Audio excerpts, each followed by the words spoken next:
Riki, kei te hi kakakatoa te kapa riki tamatoa, whai muri ho I tā rātou hau kerekere I ngā kaimuru o Canberra.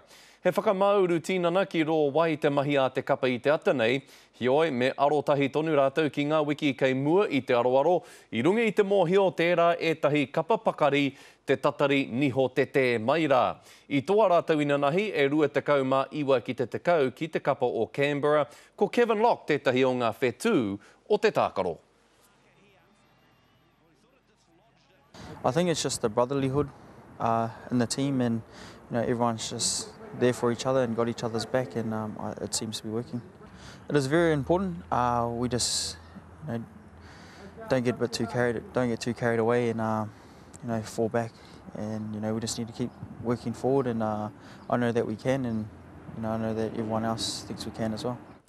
Tui atu ki tērā, kua whakaingoatia a Brian McLennan, hei kaiako matua I te kapa tamatoa a te rātau. E rua tau te roa o tana kirimana kaiako, ka mutu te mahi a Ivan Cleary, kaiako o te wā, hei te mutunga o tēnei taunei.